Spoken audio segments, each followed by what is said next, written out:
নমস্কার, খবর শুনছেন টুডে নিউজ চ্যানেল থেকে। জানাবো আজকের বিশেষ বিশেষ খবর। বাছাই করা খবরগুলো পেতে চ্যানেলটিতে সাবস্ক্রাইব করে পাশে থাকা বেল আইকনটি অল করে রাখুন। শুরুতেই হেডলাইন্স। বরযাত্রীর হামলায় মৃত্যু কনেপক্ষের যুবকের, গুলি করে খুনের অভিযোগ।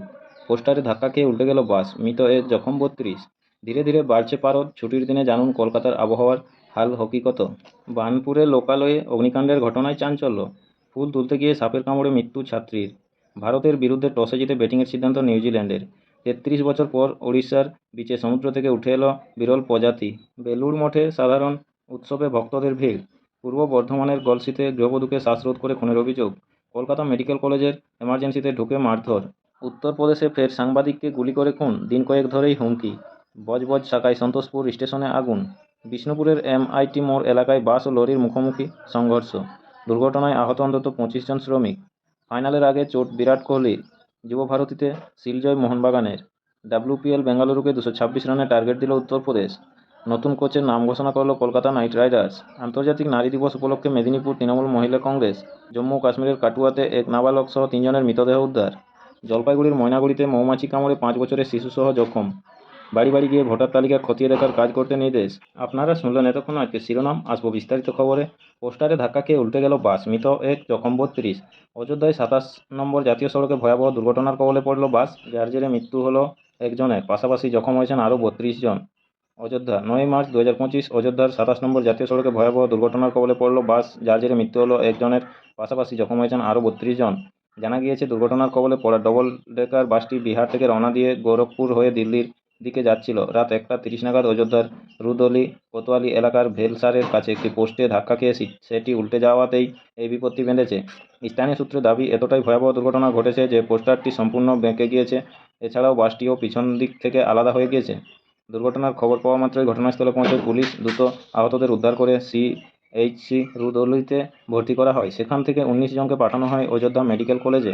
প্রাথমিক তদন্তের পর পুলিশের দাবি, নিয়ন্ত্রণ হারিয়েই বাসটি দুর্ঘটনার কবলে পড়েছিল। বর্তমানে আহতদের চিকিৎসা চলছে। আপনাদের সকলকেই বলা হচ্ছে, যারা নিয়মিত গুরুত্বপূর্ণ খবরগুলো শুনতে চান আমাদের চ্যানেলটি সাবস্ক্রাইব করে রাখুন। আসবো পরবর্তী খবরে।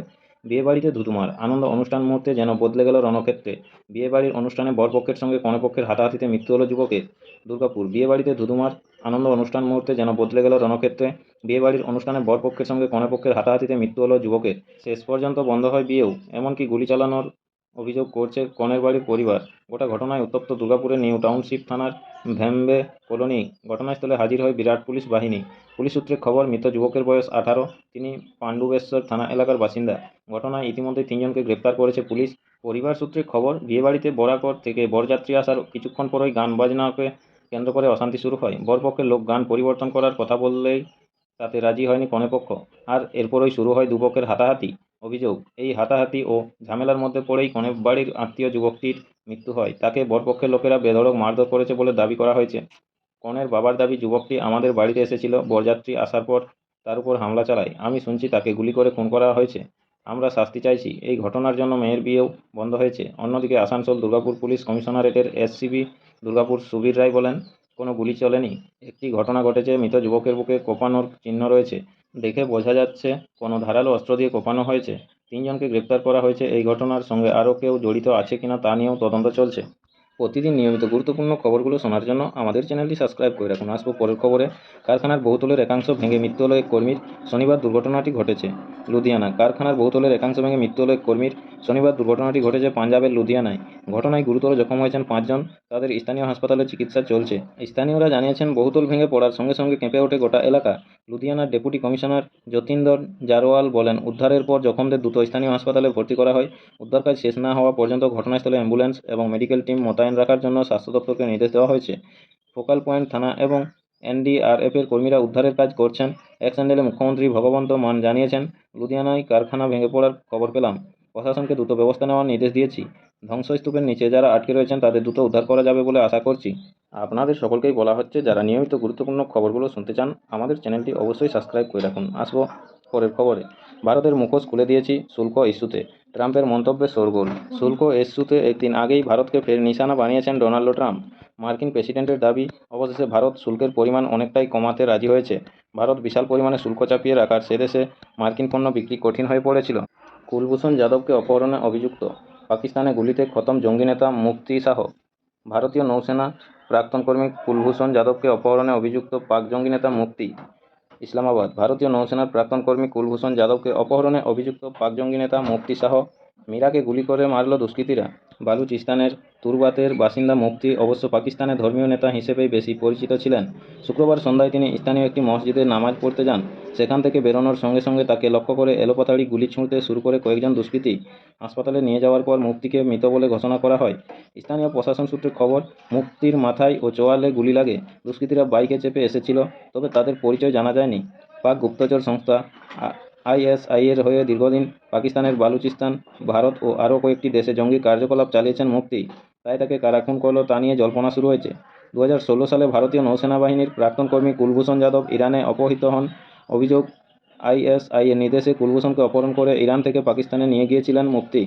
পরে পাকিস্তান দাবি করে কুলভূষণ নাকি ভারতের হয়ে গুপ্তচর ভিত্তিক করছিলেন। মুফতির বিরুদ্ধে আরও অভিযোগ, আইএসআইয়ের নির্দেশে তিনি বিভিন্ন জায়গায় মানব পাচারের কাজ করতেন। এছাড়া ধর্মীয় নেতার ছদ্মবেশে মাদক ও অস্ত্র পাচারও করেছেন। পাকিস্তানের বিভিন্ন এলাকায় যে সব জঙ্গি প্রশিক্ষণ কেন্দ্র রয়েছে সেখানেও যাতায়াত ছিল মুফতির। ভারতে জঙ্গি অনুপ্রবেশেও বহুবার সাহায্য করেছেন। পাকিস্তানি শাসন থেকে মুক্ত হওয়ার জন্য দীর্ঘদিন লড়াই চালাচ্ছে বালোচ বিদ্রোহীরা।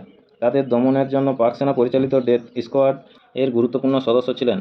বহু বালোচ তরুণকে বিচার বহির্ভূতভাবে হত্যা, গুম করে দেওয়ার জন্য মুফতিকে দায়ী করা হয়। এর আগেও দুবার মুফতির ওপর প্রাণঘাতী হামলা হয়, তবে সেই সময় বেঁচে গিয়েছিলেন তিনি। এবার আর রক্ষা পেলেন না তিনি। স্থানীয় সংবাদটি শেষ করার আগে দেখে নেব আজকের শহরের আবহাওয়ার হালচাল কী রয়েছে। কলকাতা। রবিবার শহরের আকাশ রয়েছে মেঘমুক্ত, ধীরে ধীরে বাড়ছে উষ্ণতার পারদ। আবহাওয়ার পূর্বাভাস বলছে আজ দিনভর আকাশ থাকবে পরিষ্কার। আপাতত শহরের কোনো অংশেই বৃষ্টির পূর্বাভাস নেই। আবহাওয়া দপ্তরের পূর্বাভাস অনুযায়ী আজ রবিবার কলকাতায় সর্বোচ্চ তাপমাত্রা থাকতে পারে 32 ডিগ্রি সেলসিয়াস। সর্বনিম্ন তাপমাত্রা রেকর্ড হতে পারে 23 ডিগ্রির আশেপাশে। গতকাল শনিবার কলকাতায় সর্বোচ্চ তাপমাত্রা ছিল 31 ডিগ্রি ও সর্বনিম্ন তাপমাত্রা ছিল 23.2 ডিগ্রি সেলসিয়াস। গত 24 ঘন্টায় কলকাতায় কোনো বৃষ্টিপাত হয়নি। উল্লেখ্য বিষয় হলো, দক্ষিণবঙ্গে আপাতত বৃষ্টিপাত হওয়ার সম্ভাবনা না থাকলেও উত্তরবঙ্গে কিন্তু বৃষ্টির পূর্বাভাস রয়েছে। রবিবার থেকেই উত্তরবঙ্গের একাধিক জেলায় হালকা থেকে মাঝারি বৃষ্টিপাতের আশঙ্কা রয়েছে। মঙ্গলবার পর্যন্ত এই বৃষ্টির পূর্বাভাস রয়েছে। নমস্কার, এখনকার স্থানীয় সংবাদটি এই পর্যন্তই। পরের সংবাদটি পেতে চ্যানেলটিতে সাবস্ক্রাইব করে পাশে থাকা বেল আইকনটি অল করে রাখুন। সবাই ভালো থাকুন, সুস্থ থাকুন। দেখা হচ্ছে পরের আপডেট খবরে। ধন্যবাদ।